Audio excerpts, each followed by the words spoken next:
Assalamualaikum warahmatullahi wabarakatuh.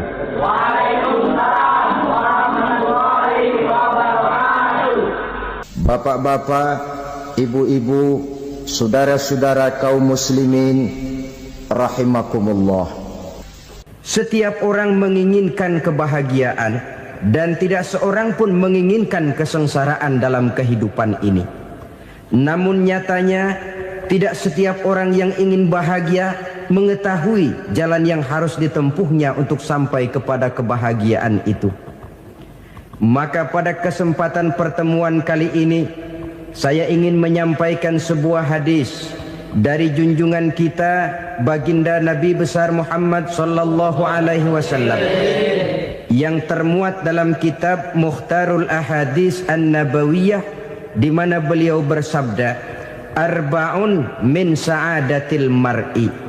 Ada 4 perkara yang merupakan tanda dari orang bahagia.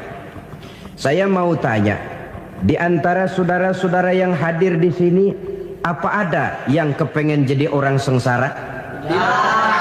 Seluruhnya tentu ingin mendapatkan kebahagiaan. Maka menurut resep dari Nabi kita, tanda orang bahagia itu 4. Jadi kalau saudara ingin bahagia harus mempunyai 4 perkara ini. Yang pertama, orang bahagia itu kata Nabi, darun wasi'un. Punya rumah biar bagus asal gede. Enak ngaturnya. Daripada sudah punya rumah kecil, adanya di pinggir kali, gubuk, kalau hujan bocor, miring lagi, kiamat. Loh, kalau gitu Islam materialis dong. Hadis ini boleh diartikan dengan makna hakiki, arti yang sebenarnya. Boleh diartikan dengan makna majazi, arti kiasan. Kalau dia diartikan dengan arti kias, maka yang dimaksud darun wasi'un ay qalbun wasi'un. Rumah yang luas tidak lain daripada hati yang lapang. Karena di situ kunci kebahagiaan yang sebenarnya. Walaupun kita cuma tinggal di petak berukuran 2 kali 3 meter, kalau hati kita luas rasanya rumah itu. Tapi biar rumah kita halamannya saja puluhan ribu hektar, ada kolam renangnya, kamar tidurnya tidak lagi terhitung. Kalau hati yang menempati rumah itu sempit, maka akan terasa sempit jugalah rumah itu. Tempat bergantungnya tidak lain adalah hati. Marilah kita mencoba melihat berbagai pandangan orang tentang bahagia ini. Ada orang menyangka bahwa bahagia itu kalau dia mendapatkan harta yang sebanyak-banyaknya. Siapa yang banyak harta, dialah raja. Apa yang dia mau, seluruhnya bisa dibeli. Keamanannya, dia bisa menyewa petugas. Seluruh fasilitas untuk menyenangkan kehidupannya bisa dibeli. Pendeknya, hartalah segala-galanya dalam kehidupan. Sampai ada pepatah mengatakan, innad darahima fil amakini kulliha taksur rijala mahabatan wa jalala. Sesungguhnya harta, dinar, dirham, uang di mana-mana selalu bikin hebat orang yang memilikinya. Coba lihat, orang yang punya duit sama yang enggak punya duit, jangan gaya hidupnya, gaya jalannya aja lain. Wahia lisanun liman arada fasahatan, wahia silahun liman arada qitala. Uang adalah senjata yang paling ampuh bagi orang yang mau pergi perang, dan lidah yang paling fasih bagi orang yang mau bicara. Kalau bicara dengan lidah macet, cobalah bicara dengan harta, lancar. Sampai ada pepatah demikian, segalanya bisa diatur dengan harta. Maka di kalangan orang yang berpandangan semacam itu, seluruh kegiatan hidupnya hanya terfokus kepada bagaimana mengumpulkan harta yang sebanyak-banyaknya. Tidak peduli halal haram, tidak kenal sore pagi siang dan malam, tidak sempat sujud, jauh dari agama, jauh dari kehidupan yang bersifat ruhaniyah, jauh dari Allah dan sebagainya, sampai dalam Al-Quran dikelompokkan dalam kelompok yang dinamakan lumazah.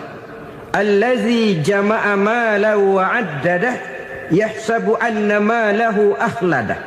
Mereka mengumpul-ngumpulkan harta sebanyak-banyaknya dan menyangka bahwa harta yang banyak itu dapat mengekalkan hidupnya, mengekalkan kekayaannya, mengekalkan kebahagiaannya.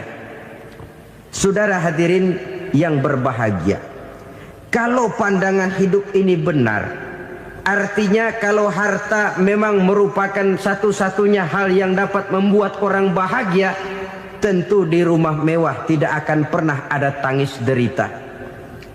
Tentu di satu tempat di mana fasilitas hidup serba menunjang tidak ada yang namanya penderitaan. Tapi suka dan duka, sedih dan gembira, senyum dan tawa adalah milik setiap orang, baik dia punya harta maupun dia tidak punya harta.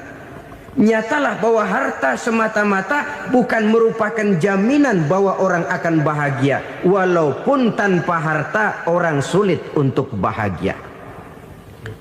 Saya mau cerita, ada orang super kaya, namanya Aristotle Onesius, raja tanker Yunani. Dia punya kapal tanker saja konon sampai 11 banyaknya. Punya perusahaan penerbangan yang disebut Olympic Airlines.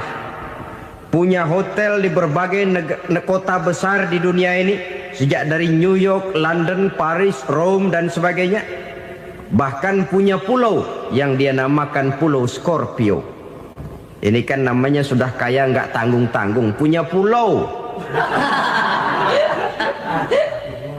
Nah, dia punya 2 orang anak, yang satu laki-laki namanya Alexander, yang satu perempuan namanya Maria Onesius. Seluruh harapannya tertumpah kepada anak lakinya Alexander ini, yang akan meneruskan usahanya, meneruskan kekayaannya, meneruskan dinastinya. Apa yang terjadi? Ternyata anak yang dia harapkan yang bernama Alexander ini mati muda dalam kecelakaan pada waktu dia olahraga. Apa olahraganya? Namanya olahraga anak orang kaya, golongan jet set. Olahraganya olahraga pesawat terbang. Jatuh, ya nggak kapungut, habis mati. Tinggal satu anak perempuannya, Maria Onesius. Tapi anak perempuan ini juga malah urakan. Terakhir dia pacaran, bahkan kemudian kawin sama orang Rusia.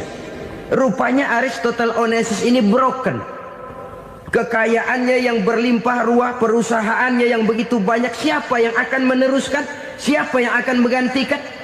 Sampai kemudian dia mengurung diri di Pulau Scorpio dan mati di sana secara mengenaskan. Seorang multi jutawan, seorang yang super kaya, mati menyendiri di pulau sepi. Ibarat kata pepatah, anak ayam mati di lumbung. Bukan kekurangan makanan, keurugan makanan. Begitu kehidupan Aristotle Onesius. Dan banyak orang-orang yang sudah demikian kaya sampai dibingungkan oleh kekayaannya sendiri. Telusurilah kehidupan David Rockefeller misalnya, Henry Ford misalnya, Adnan Khashoggi misalnya. Multi jutawan yang kadang-kadang dibuat keder oleh kekayaannya sendiri. Pantas ketika Imam Ali ditawarkan orang, "Ya Ali, kalau kepadamu disuruh pilih ilmu atau harta, kau pilih mana?" Ya jelas pilih ilmu dong. Kenapa? Pertama, ilmu kalau kita berikan kepada orang lain tambah. Tapi harta kalau kita berikan kepada orang lain kurang. Saudara punya uang 10.000, dibagi orang 5.000, jelas uang saudara berkurang. Tapi saudara punya ilmu diberikan kepada orang lain bisa, saudara pun makin mantap. Tidak lantas jadi bodoh karena ngajarin orang. Saudara bisa Fatihah lalu mengajarkan orang Fatihah. Orang bisa, saudara pun makin hafal. Tidak lantas setelah diajarin orang ilmunya hilang. Begitu datang dia minta orang tolong ajarin saya Fatihah. Udah habis, nggak ada.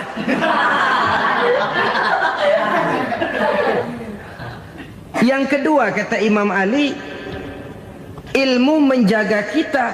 Kalau harta kita yang harus jaga. Makin banyak ilmu makin terpelihara diri seharusnya.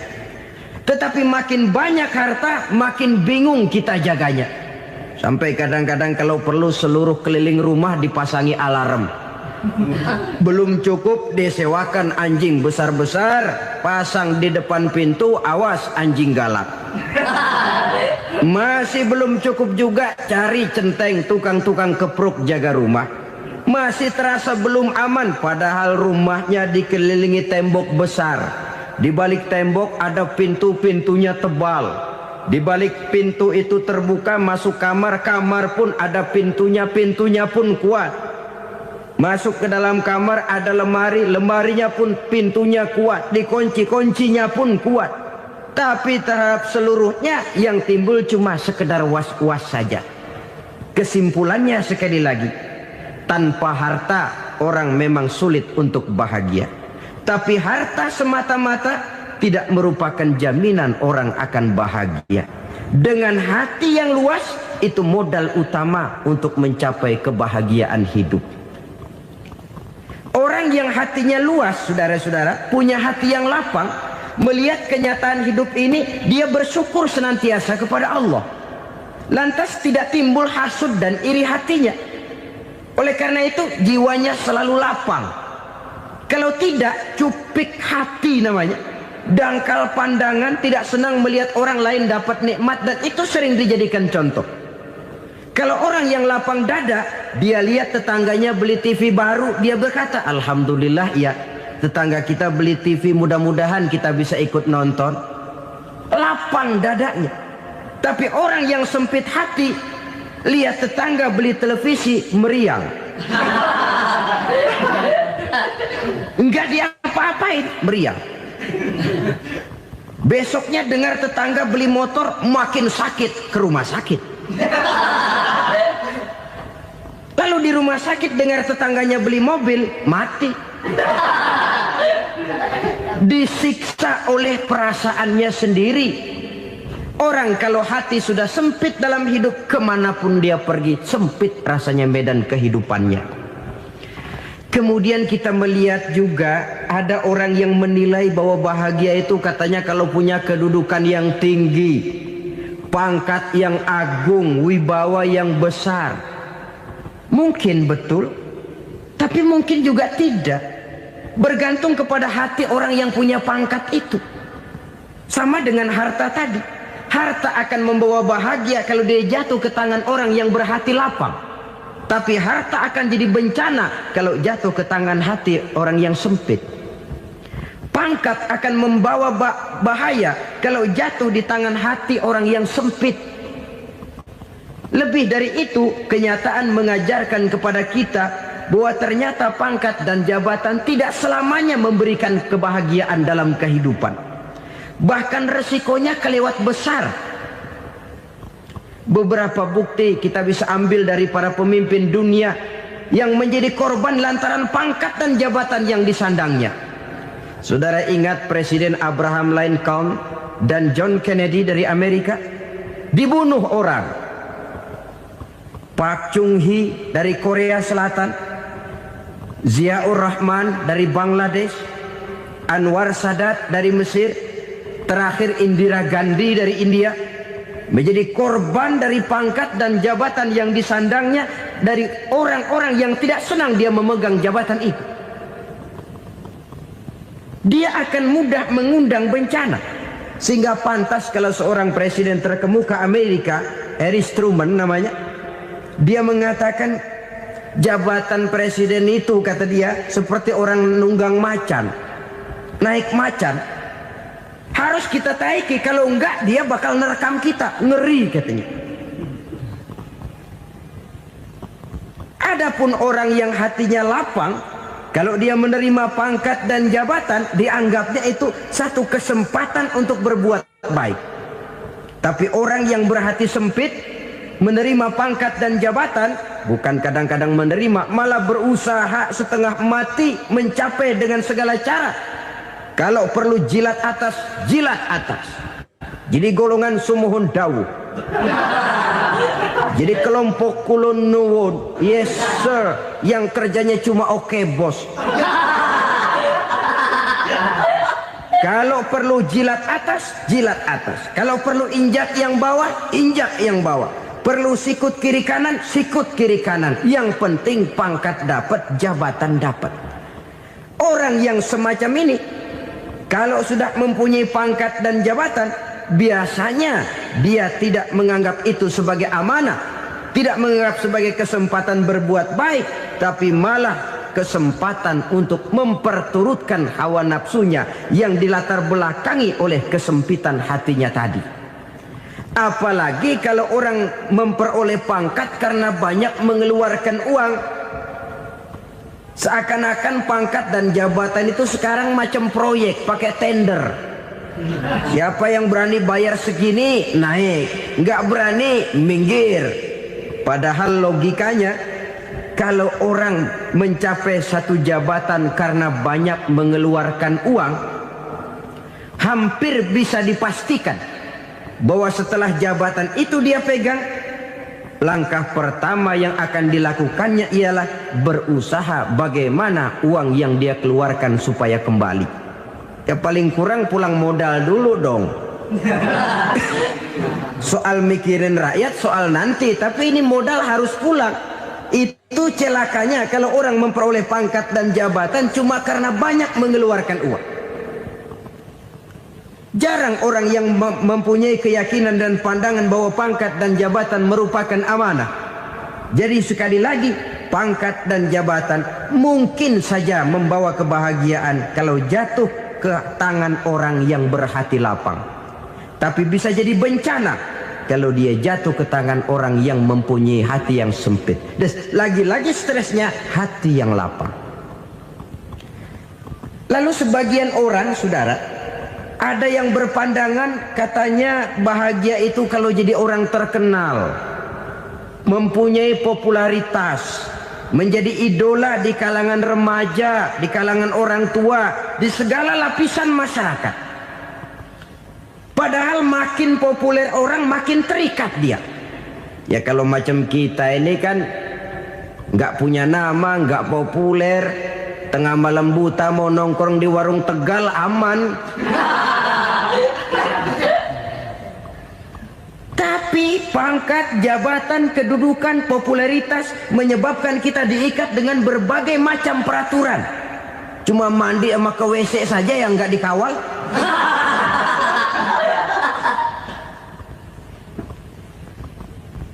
Benarkah popularitas, ketenaran membawa kebahagiaan? Mungkin. Ya, tapi mungkin juga tidak. Kenapa? Banyak orang-orang populer yang mengakhiri hidupnya secara tragis.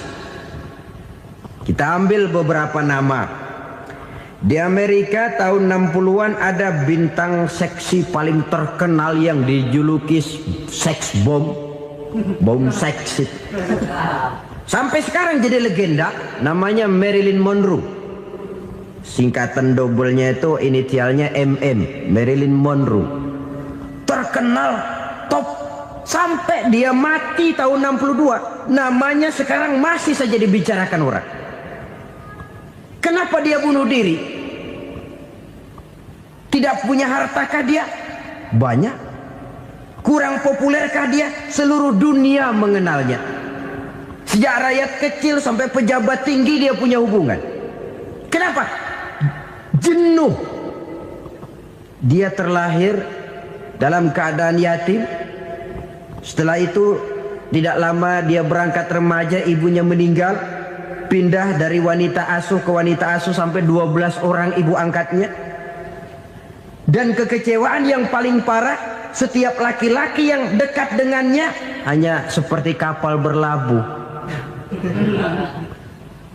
Datang dan pergi silih berganti. Padahal dia merindukan seseorang yang bisa melindungi hidupnya. Dia rindukan itu dan dia tidak pernah menemukan.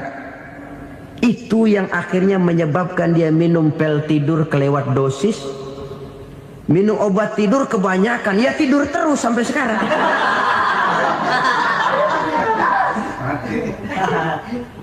Dia mengakui, saya telah memiliki ketenaran, tapi saya tidak pernah hidup dalam ketenaran itu.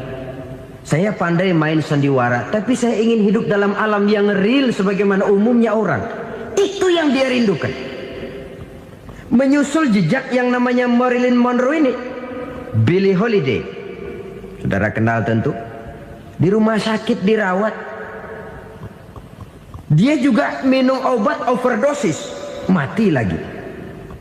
Jimi Hendrix minum obat tidur overdosis kelewat batas, mati lagi. Lalu yang menghanyutkan diri di danau, Janis Joplin dan Brian Jones. Ini orang-orang populer, orang-orang terkemuka yang mengakhiri hidup secara tragis, bukan karena tidak terkenal, mungkin karena sudah saking terkenalnya. Contoh paling belakangan, Bruce Lee. Wah, ini tukang-tukang kepruk tentu kenal siapa dia. Sampai sekarang pun tabir kematiannya masih merupakan misteri. Dan yang masih hidup juga menunjukkan gejala yang aneh. Michael Jackson, rumahnya di Beverly Hills itu dijaga sedemikian rupa, dan dia selalu curiga kepada setiap makanan harus steril, bersih dari segala macam kimia. Kemana dia pergi, itu tukang-tukang kepruk sudah selalu menjaga dan mengawal, dan dia seakan takut menunjukkan mukanya yang asli. Hingga kalau tampil ke tengah di luar show, dia kadang memakai pakaian yang tidak menunjukkan dia yang sebenarnya, takut dikenali orang. Ternyata popularitas sering jadi momok yang meracuni kehidupan manusia. Oleh karena itu, benarlah junjungan kita pada saat beliau mengajarkan orang akan bahagia kalau dia mempunyai hati yang lapang. Nah, sekarang masalahnya untuk mendapatkan hati yang lapang, caranya bagaimana? Kita kembali kepada konsep Quran. Allah mengajarkan, ala inna bi dzikrillahi tatmainnul qulub. Ketahuilah bahwa dengan banyak mengingat Allah, hati akan tenang, jiwa akan lapang. Dengan kata lain, dekat dengan agama, merasakan kehadiran Allah dekat dalam hidup, itu muara pertama untuk mencapai hati yang lapang. Ala inna bi dzikrillahi tatmainnul qulub. Jangan macam orang sekarang ingin mendapatkan ketenangan lalu tapak di puncak gunung, di gua-gua, di tempat sepi. Iyalah kalau nggak ada ular. Kalau tergigit ular berbisa, ketenangan belum, mati jelas itu. Islam positif untuk mendapatkan ketenangan. Ala inna bi dzikrillahi tatmainnul qulubi. Bahwa ketahuilah bahwa dengan banyak mengingat Allah, hati akan tenang, jiwa akan lapang, nuansa pikiran akan luas. Karena yang namanya bahagia ada dimanapun manusia berada. Di kampung ada bahagia, di kota ada bahagia, di ngarai, di lembah, di gunung, di hutan, di lautan, di angkasa luar, dimanapun bahagia itu ada kalau kita bermodalkan hati yang lapang ini. Dan hati akan lapang kalau kita dekat dengan agama. Dekat dengan harta buat sementara hati mungkin tenang, tapi ketenangan yang relatif dan temporer. Apalagi orang tiap kali tambah harta, tiap kali tambah rencana. Itu wajar. Mungkin sebelumnya saudara berpikir, kalau punya duit 5.000 enak nih. Begitu punya duit 5.000, aduh sayang kalau 10.000 aja. Tiap kali tambah harta, tiap kali lain rencana. Makin banyak rencana, makin menjauhkan kita dari yang namanya ketenangan. Padahal ketenangan merupakan unsur utama untuk mencapai bahagia. Dan ketenangan itu bermuara dalam hati manusia. Tengoklah kehidupan ini. Orang yang banyak harta dengan orang miskin, Berbedakah rasa sakit yang mereka tanggungkan? Rasanya tidak. Walaupun si kaya tidur di kasur empuk berselimutkan sutra mahal, sementara si miskin meringkuk di balai bambu yang keras dan kasar. Apabila maut datang, dia juga tidak pernah pilih bulu. Maut datang menjemput si kaya di singgasana keemasannya, dikelilingi oleh para pengasuh, dayang dan idang serta para pengawal. Dan maut pun datang menjemput si miskin papa sehingga ia tergelepar di tepian jalan. Kedua-duanya bernama mati. Kalau nyata bahwa sakit yang ditanggung si kaya tidak beda dengan sakit yang ditanggung si miskin, bukan harta semata yang membuat orang bahagia. Hati yang tenang, jiwa yang lapang penuh kedamaian karena banyak berzikir dan mengingat Allah, itu merupakan modal utama untuk mencapai sesuatu yang bernama bahagia.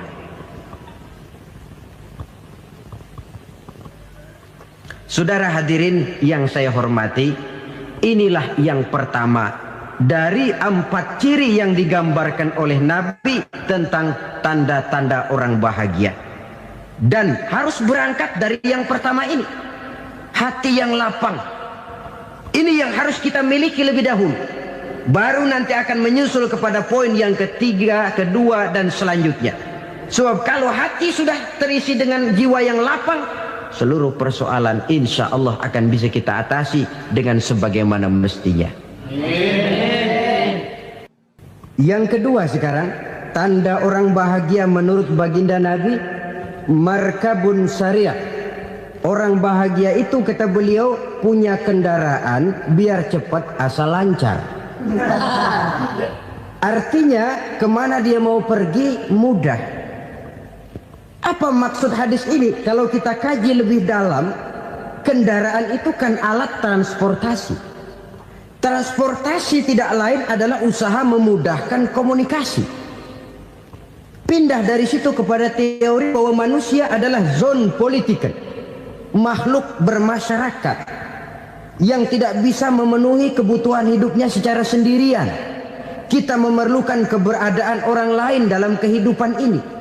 Untuk memakai baju saja kita sudah perlukan petani yang tanam kapas, pabrik yang memintal kapas jadi benang, pabrik yang menenun benang jadi kain, sampai kepada mesin jahit, sampai kepada tukang jahit. Itu cuma untuk memakai pakaian saja. Tidak seorang pun di antara kita yang sanggup memenuhi kebutuhan hidupnya secara sendiri. Kita perlu orang lain. Maka kebebasan dalam arti mutlak, kebebasan tanpa batas, itu tidak mungkin ada dalam kehidupan. Karena kita mengadakan yang disebut interaksi sosial. Setiap kegiatan kita tentu melibatkan orang lain. Menurut kita barangkali kita bebas jalan di jalan raya semaunya, tapi orang lain berkendaraan pun merasa bahwa ini ada juga jalan haknya, dan begitu selanjutnya. Oleh karena itu, maksud dari kendaraan yang cepat ini adalah khulata'uhu ma'as solihin. Lingkungan pergaulannya terdiri dari orang-orang soleh. Pergaulannya luas. Kemana dia pergi ada temannya. Kesulitannya ada tempat dia cerita. Dan kesulitan kalau sudah diceritakan kepada orang lain, taruh kata orang itu tidak bisa menolong, namun menceritakannya kepada orang yang kita percayai, kan paling kurang sudah mengurangi beban jiwa, mengurangi tanggungan batin, merasa masih ada tempat kita cerita. Maka lebih baik orang awam yang mau bergaul ketimbang orang setengah alim tapi ngunci pintu. Sebab nantinya akan timbul sikap picik, cupik pandangan, dan tidak luas menghadapi kenyataan dalam kehidupan ini. Namun yang harus kita garis bawahi, pergaulan memang mesti luas. Namun jangan sekali-kali lupa bahwa pergaulan sangat besar pengaruhnya dalam ikut membentuk kepribadian manusia. Sehari-hari bisa kita bilang, kalau kita dekat sama tukang minyak wangi, sekalipun nggak dibagi minyaknya, baunya tentu dapat. Betul? Tapi dekat sama tukang elas, walaupun nggak kena apinya, asapnya mesti kena. Kalau Syauqi mengatakan lebih jelas lagi, man asyaral asyrafa asa musyarrafan wa muasyiral anzali ghairu musyarrafin. Awalam taral jildal hakira muqabbalan bisagri lamma sara jildal mushaf. Siapa yang bergaul dengan orang mulia, dia bakal ikut menjadi mulia. Tapi siapa yang berteman dengan orang hina, dia tidak bakal ikut menjadi mulia. Tidakkah kau lihat, kata Syauqi, kulit kambing yang hina pun dicium orang ketika menjadi kantong Quran. Kulit kambing hina, kalau dia sendirian gak ada yang mau cium. Tapi begitu dia bergaul dengan Quran, menjadi kantong Quran, dipakein minyak wangi, ditaruh di tempat yang tinggi, mau diambil dicium dulu, dibawa dengan penuh hormat dan hati-hati. Kulit kambing yang hina lantaran berteman dengan Quran, numpang mujur. Tapi coba lihat kalau kulit kambing berteman dengan kayu, jadi beduk, habis. Zohor dikemplang, asar dipukul. Itu pun sedikit saja, cuma salah milih teman. Yang temannya Quran dihormati orang, yang temannya kayu lantaran jadi beduk, gelap-gelap subuh orang udah kemplangin.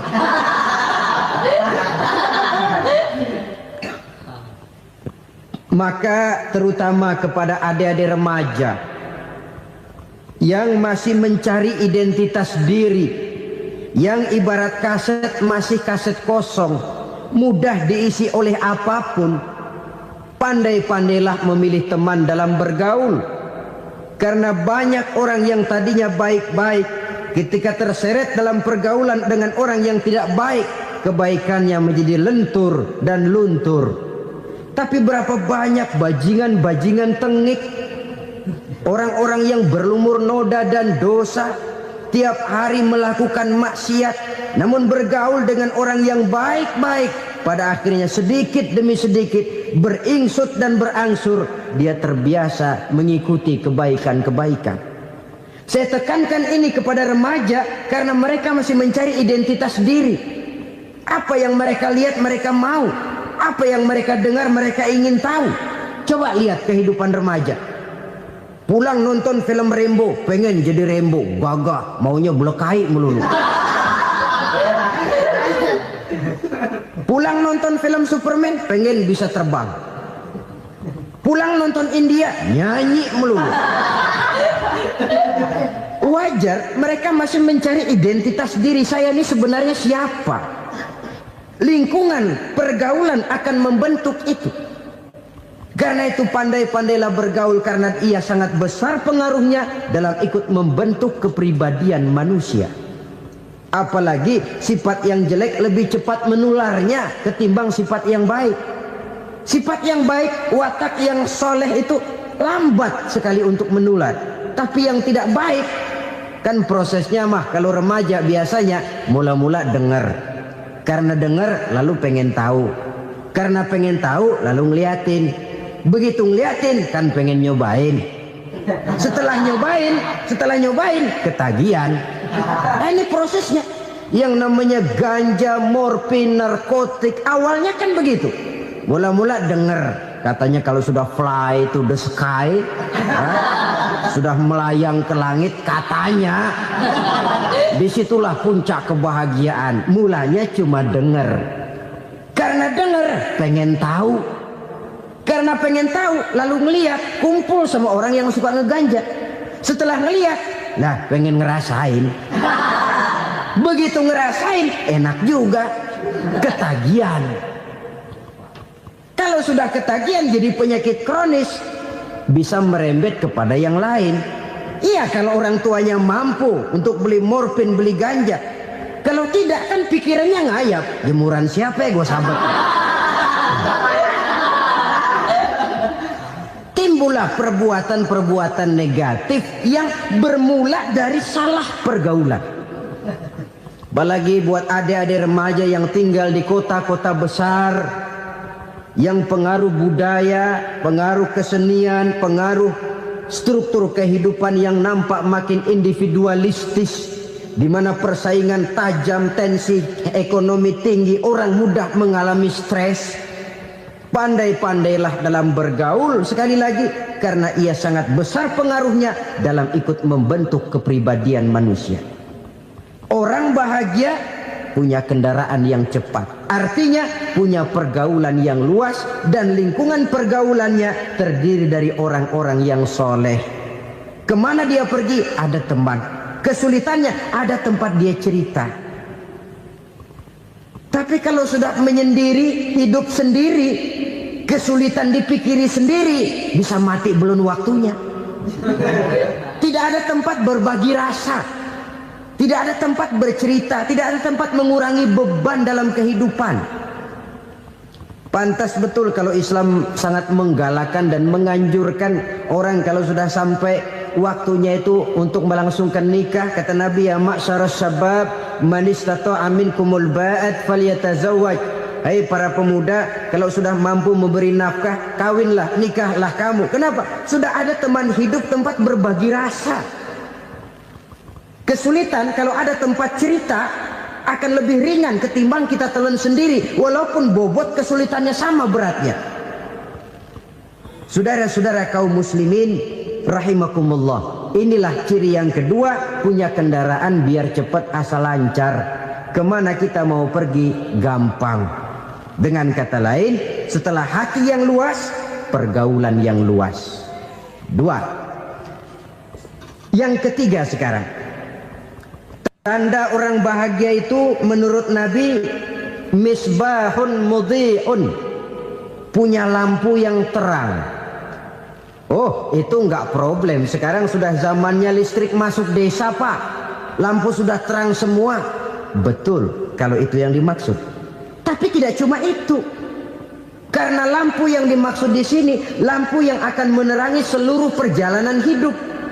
Dan perjalanan hidup itu sudah dimulai sejak kita terlahir ke alam ini, sampai masuk ke alam barzah, kumpul di padang mahsyar, sampai ke akhirat. Lampu yang menerangi itu yang diperlukan. Kalau lampu, katakanlah yang paling top sekarang kan lampu jenis Mercury. Taruhlah itu di rumah kita, dia cuma menerangi rumah kita, menerangi hati pun tidak sanggup. Bila kita masuk ke alam barzah, alam kubur, sanggupkah si Mercury yang begitu terang menerangi alam barzah kita? Tidak sanggup lagi. Sanggupkah lampu yang ratusan watt, bahkan puluhan ribu watt menerangi kehidupan di padang mahsyar? Tidak akan sanggup lagi. Kalau demikian, yang dimaksud lampu yang terang di sini apa? Tidak lain amal soleh, kebajikan yang kita lakukan dalam hidup. Itu yang akan jadi lampu penerang. Di dunia nama kita akan terang. Jasad kita boleh hancur terkubur tanah, tapi nama kita akan dikenang orang. Begitulah kalau orang meninggalkan kebajikan dalam hidup seperti sekarang. Ribuan orang tiap saat berziarah ke kubur Imam Syafi'i, ke kubur Imam Malik, ke kubur Imam Ghazali, ke kubur orang yang baik-baik, orang yang soleh-soleh. Kebajikannya yang ditinggalkan, yang mengukir namanya dengan tinta emas. Sehingga saudara sudah terbaring di alam kubur, orang lewat, Allah, ini kuburannya Fulan bin Fulan, dulu ini kebaikannya Masya Allah, saya ikut merasakan. Mari kita mampir sebentar, kita Fatihah. Mohon disampaikan Allah pahalanya kepada almarhum. Al-Fatihah. Itu kalau orang baik-baik. Lalu saudara tanya, Pak, orang mati dikirimin Fatihah apa nyampe pahalanya? Saya jawab, kalau saudara nggak percaya, mati dulu dah. Nanti saya Fatihain, tungguin di sana. Umpama nggak sampai, balik lagi kemari. Sekarang ini kan maunya otak-otakan saja. Kalau nggak masuk otak, nggak percaya. Padahal alam gaib itu nggak bisa diotak-otakin. Sama saja dengan saudara pernah dengar cerita kapal Tampo Mas tenggelam kan? Pernah nggak? Di mana? Ya, di laut Masalembo. Begitu ke Tampo Mas tenggelam, ratusan penumpang itu terjun ke laut, dipermainkan gelombang, berjuang menghadapi maut itu. Orang lagi timbul tenggelam di lautan, dihantam ombak, kita tengokin pakai helikopter. Pak, lagi timbul tenggelam ya? Iya, tolongin. Jangan khawatir Pak nih, saya kirim intan Pak, harganya 10 juta. Kira-kira orang yang timbul tenggelam di laut seneng nggak? Tidak. Kan mahal toh intan 10 juta. Kenapa dia nggak senang? Karena intan 10 juta dalam kondisi seperti itu tidak sanggup menyelamatkan dia. Dia akan girang kalau dikirimin ban mobil bekas, dikirimin papan terentang atau bambu. Intan yang 10 juta dia nggak girang. Ban mobil bekas yang 1000 perak, tuh pegang, itu yang dia girang betul. Inilah sebabnya Nabi berkata, mal mayyitu fi qabrihi illa kal ghariqil mutaghawwis. Orang yang meninggal di alam kuburnya seperti orang timbul tenggelam di lautan.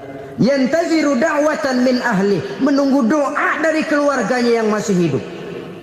Duh, bapak saya sudah meninggal, saya sayang benar sama dia. Kirimin kulkas ke kuburannya Itu sama saja dengan tadi orang tenggelam di lautan dikirimi intan yang harganya 10 juta, ndak sampai. Begitulah kalau kebajikan yang kita tinggalkan dalam hidup, sudah mati pun kubur kita masih diziarahi orang. Tapi kalau jahat yang kita tinggalkan, boro-boro lah orang mau doa lewat dekat kuburan kita juga serem. Tuh bajingan no, dulu mati dipendem di situ tuh. Jangan lewat situ, ntar kesurupan, jangan. Lewat saja orang ngeri. Konon lagi membacakan Fatihah dan mengirimkan doa.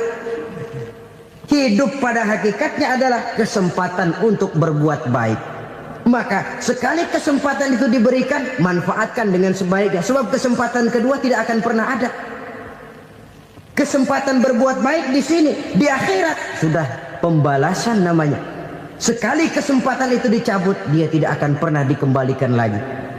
Kata Iqbal, hidup tidak mundur ke belakang, Bung. Berhenti diinjak orang, mundur hancur. Tidak ada kata mundur dalam hidup ini. Berhenti diinjak orang, mundur kecebur. Tidak ada kata lain. Harus maju dalam kehidupan, dalam artian yang positif. Hidup adalah kesempatan untuk mengumpulkan kebajikan yang sebanyak-banyaknya. Di situ nilai daripada manusia. Sekarang ini memang nggak kelihatan kok, orang yang banyak pahala sama yang banyak dosa nggak kelihatan kok. Barangkali kalau habis bikin dosa palanya pada benjol, mungkin orang takut sama dosa. Tapi sekarang sama saja, orang yang banyak dosa dengan yang nggak banyak dosa jalan bareng dari belakang, sama, nggak kelihatan beda. Tapi ada waktunya di mana pahala memegang peranan, di mana dosa diperlihatkan. Sama saja kalau kita bawa mobil siang, lampu kan nggak begitu berfungsi. Apa lalu bilang, alah ini lampu berat-beratin, copot-copotin aja dah. Tidak perlu begitu. Kenapa? Pada satu saat malam senja akan datang. Bila matahari terbenam, senja pun datang, gelap mulai merayap, disitulah baru terasa perlunya lampu. Pahala begitu. Sekarang orang yang nggak ada pahalanya nggak kelihatan dalam kehidupan. Tapi pada satu saat senja kehidupan akan datang. Ajal merenggut nyawa, malam merayap, dan hidup mulai diliputi kegelapan di alam barzah. Dikala itu kalau nggak punya lampu, alangkah malangnya kita. Sebab amal yang baik, kata Nabi, di alam barzah itu akan diciptakan menjadi perempuan yang cantik menemani kita. Amal yang jahat akan menjadi orang yang paling jelek nemenin kita. Udah di tempat gelap yang nemenin jelek.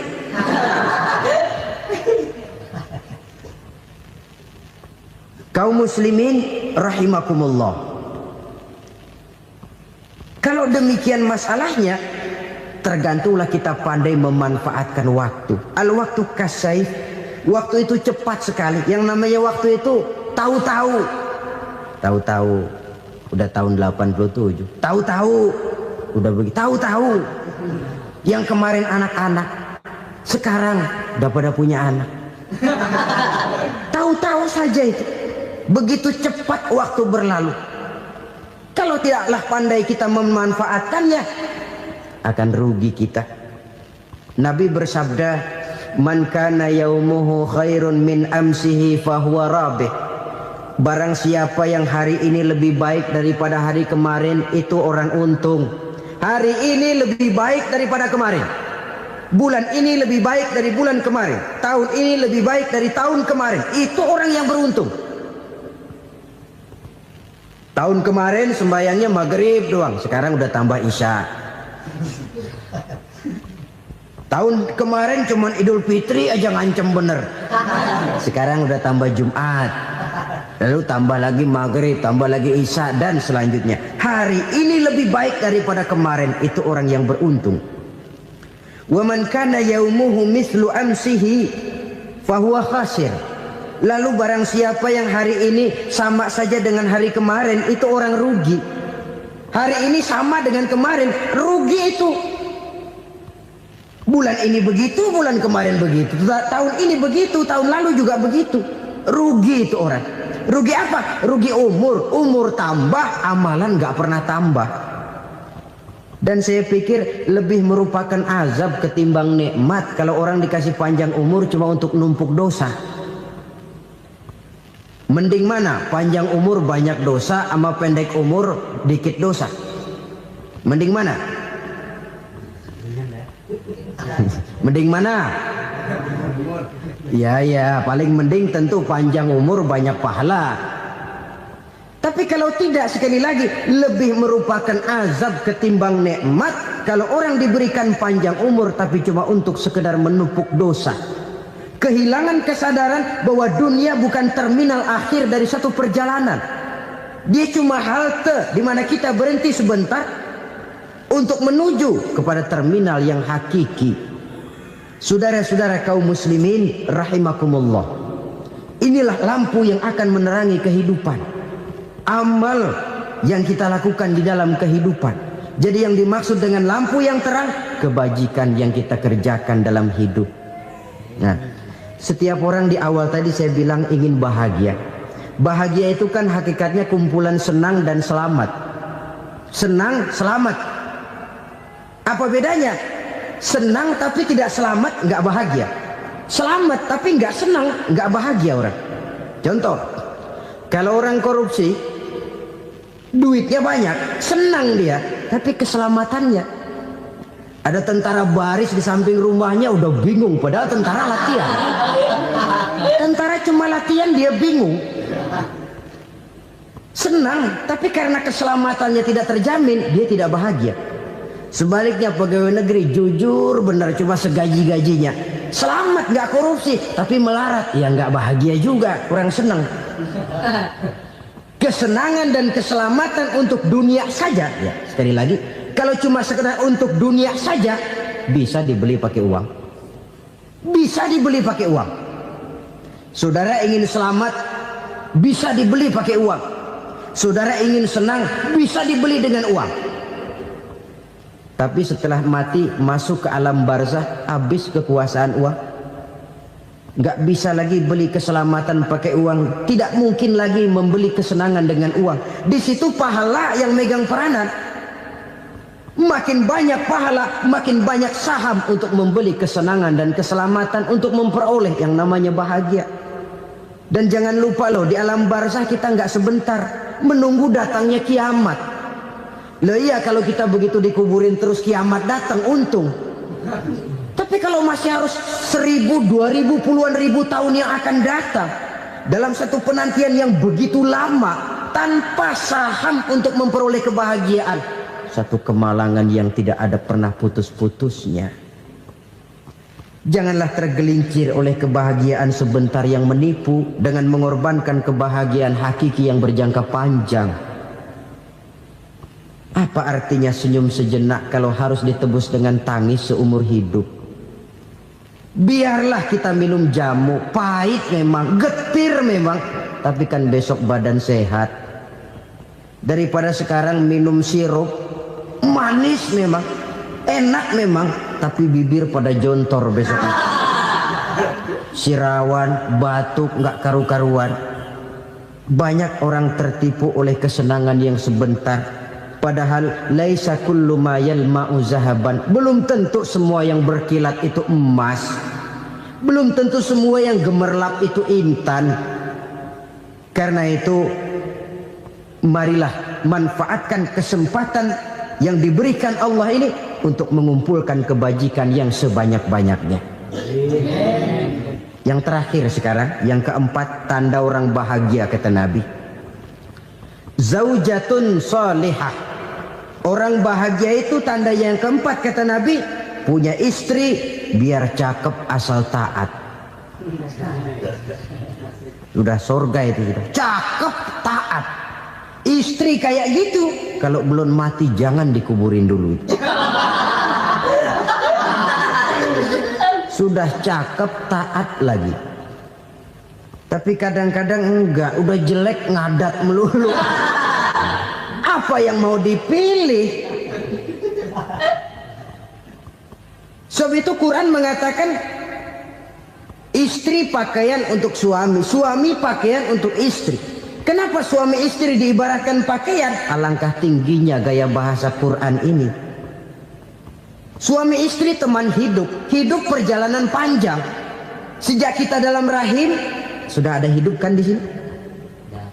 Sampai ke alam dunia, masuk ke alam barzah, kumpul di padang mahsyar, sampai menuju akhirat, itu perjalanan hidup. Carilah istri atau suami teman hidup yang membawa manfaat tidak hanya kehidupan di dunia ini, sampai di alam barzah, sampai di padang mahsyar. Suaminya mungkin meninggal lebih dulu atau istrinya mungkin meninggal lebih dulu. Tapi suami atau istri yang masih hidup berbuat kebajikan. Suami saya meninggal, ada hartanya, saya sedekahkan, niat pahala untuk almarhum suami saya. Ini teman hidup. Tidak dibatasi dan tidak bisa dipisahkan oleh maut sekalipun. Zohirnya mungkin pisah, badannya mungkin pisah, tapi hatinya, jiwanya, kebersamaannya dalam menghadapi kehidupan. Karena itu, saudara-saudara, bahasa Quran indah. Suami istri diibaratkan seperti pakaian. Apa fungsi pakaian? Pertama, pakaian jadi kebanggaan. Artinya suami harus menjadi kebanggaan istri, istri harus jadi kebanggaan suami. Yang kedua, pakaian itu kan fungsinya menutup aurat. Artinya sesama suami istri harus saling menjaga kekurangan masing-masing. Jangan malah sesama suami istri saling membongkar rahasia dan aibnya sendiri-sendiri. Istrinya diceritain jeleknya di mana-mana, atau suaminya dibongkar rahasianya di pasar umum. Itu sudah tidak lagi berfungsi sebagai pakaian. Kenapa semua ini diperlukan? Karena kita menyadari bangsa yang baik terdiri dari masyarakat yang baik. Masyarakat yang baik merupakan susunan dari warga yang baik. Warga yang baik adalah terdiri dari rumah tangga yang baik. Dan rumah tangga yang baik merupakan susunan dari pribadi yang baik. Dari situ langkah dimulai. Membangun satu bangsa yang baik diawali dengan membangun rumah tangga yang baik, dengan menciptakan pribadi-pribadi yang baik. Sehingga dari sini diharapkan berkembanglah nilai-nilai kebaikan. Orang akan bahagia mempunyai istri yang soleh. Kenapa? Tidak ada seorang suami bisa sukses jadi apapun dia, apapun profesinya. Dokterkah, kiaikah, mubalikah, petanikah, pengusahakah, pejabat tinggikah, tidak ada seorang suami yang bisa sukses tanpa peran serta istrinya. Walaupun memang peranan itu tidak begitu kelihatan, tapi sangat menentukan. Karena itu, saudara hadirin yang saya hormati, Islam sangat menghargai kaum wanita, memberikan kedudukan yang tinggi sepanjang tidak mematikan kodrat kewanitaannya. Nah, kalau sudah kesuksesan ini diawali dari rumah tangga, karier di masyarakat mudah untuk dikejar. Tapi keberantakan di rumah tangga merupakan kegagalan pertama di tempat lain. Nah, inilah saja yang dapat Al-Fakir sampaikan pada pertemuan kali ini.